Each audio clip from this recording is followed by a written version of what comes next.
Welcome to this channel. मेरा नाम Munir alive है और आज की मैं इस वीडियो में आपको बताऊंगा worst life insurance companies in USA. यानी कि अगर आप यूनाइटेड स्टेट्स में और आप लाइफ इंश्योरेंस करवाना चाहते हैं तो जब मैंने आपको top best life insurance companies की डिटेल बताई थी तो मैं इस वीडियो में आपको सबसे जो बुरी लाइफ इंश्योरेंस कंपनीज है जिनका ट्रैक रिकॉर्ड बुरा है, जो कि जिनके ऊपर क्लेम्स है बहुत ज़्यादा कि इन्होंने पे नहीं किया और इन्होंने फ्रॉड किया या इन्होंने कुछ नुकसान पहुंचाया अपने कस्टमर्स को और इन्होंने फ़ायदा नहीं पहुंचाया अपने कस्टमर्स को, तो जिनके ऊपर इल्ज़ामात है जो प्रूव हैं उनके नाम बताऊंगा। और ये प्रूफ मैं नहीं बता रहा, ये अमेरिका की ही यूनाइटेड स्टेट की ही जो एक अदारा है जिसका नाम AAJ है, अमेरिकन एसोसिएशन फॉर जस्टिस, उनकी ये रिपोर्ट है और उन्होंने इस रिपोर्ट के अंदर रिवील किए हैं 10 वर्स्ट इंश्योरेंस कंपनीज। और ये इन्होंने प्रॉपर इन्वेस्टिगेशन किए हैं और इन्होंने हज़ारों कोर्ट डॉक्यूमेंट्स इंक्लूडिंग SEC और FBI के भी डॉक्यूमेंट्स से साबित किया है कि इन्होंने बहुत ज़्यादा जो फ्रॉड किए हुए हैं, जो क्लेम्स रहते हैं और ये ग्रीडी हैं, क्लेम डिनाइल है, डिसेप्टिव पॉलिसीज़ हैं। तो ये उन्होंने उस हिसाब से इनको रैंकिंग दी है और ताकि आवाम और सिटीज़न जो है यूनाइटेड स्टेट्स के वो इन लाइफ इंश्योरेंस कंपनी से बच सकें।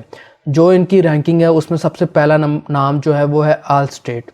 Allstate जो है वो टॉप ऑफ द लिस्ट है for grid and placing profit over policy holder. जो इन्होंने बहुत ज़्यादा डिनाई किया है इंश्योरेंस क्लेम्स को देने से और AAJ की रिपोर्ट ने अनकवर्ड किया है कि Allstate जो है इसके जो एम्प्लॉयज़ है वो सुपरवाइज नहीं करते अपने जो एजेंट्स को, और एजेंट्स जो है अपने जो कस्टमर्स हैं उनको सही तरह सुपरवाइज नहीं करते कि क्या पॉलिसी है।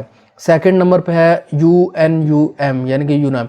ये जो है डिसेबिलिटी इंश्योरेंस देती हैं और इनका जो इन्होंने जो अपना रिपोर्ट में बताया इनका ये बिहेवियर ये डिसरिगार्ड है फॉर डिसेबल्ड।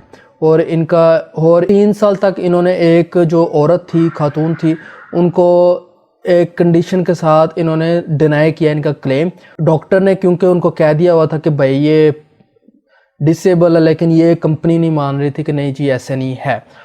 फिर एक नाम आता है AIG जो है वो काफ़ी बड़ी कंपनी है इंश्योरेंस की, लेकिन इसका बिलियंस ऑफ डॉलर्स का फ्रॉड है मार्केट के अंदर। और जो है CEO जो इनका था वो $68 बिलियन का जो था उसने एक किस्म का पार्टिसिपेट नहीं किया था मार्केट के अंदर और होल्ड करके रखा। और कंपनी ने एग्री किया है कि $12.5 मिलियन वो देगी आफ्टर जब इन्वेस्टिगेशन हुई, जब इनके ऊपर केसेस खुले। फिर एक कंपनी आती है स्टेट फार्म, ये जो है अवॉइड करती है क्लेम्स देने को और इन्होंने काफ़ी दफ़ा डिनाई किया और डिलेज किए और इनके ऊपर भी काफ़ी ज़्यादा केसेस बने। एक कंपनी है कॉन्सिको और इस कंपनी की लॉन्ग टर्म पॉलिसी है फॉर एल्डर पीपल्स के लिए, लेकिन ये 39 स्टेट्स में काम करती है। कोलंबिया में सेटलमेंट हुई इसकी एक के बाद कि $several million के इसको फ़ाइन भी लगे और क्लाइंट्स को इसने पे आउट किया। एक कंपनी है वेलपॉइंट का जो CEO है उसने $9 मिलियन 2007 में कमाए हैं और जो कंपनी की हिस्ट्री है वो प्रॉफिट जो है वो बहुत ज़्यादा है जहाँ तक इन्होंने सर्विस देनी होती है। और $1 मिलियन की जो है वो पॉलिसीज़ इसने कैंसिल की ऑफ प्रेग्नेंट वुमेन और बाकी इल पेशेंट्स की, यानी कि उनको जब ज़रूरत थी उसने उनको हेल्थ इंश्योरेंस नहीं प्रोवाइड की।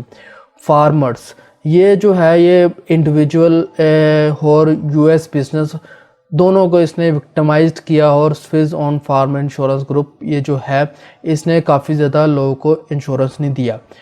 फिर एक कंपनी आती है यूनाइटेड हेल्थ में ये है कि जो उसका यूनाइटेड हेल्थ का जो फॉर्मर CEO था उसने $900 मिलियन को स्टॉक में लगा दिया और $530 मिलियन को कंपेंसेशन किया और इस तरह से इसको काफ़ी ज़्यादा नुकसानात भी उठाने पड़े क्योंकि इसने लेट पेमेंट क्लेम्स दिए थे।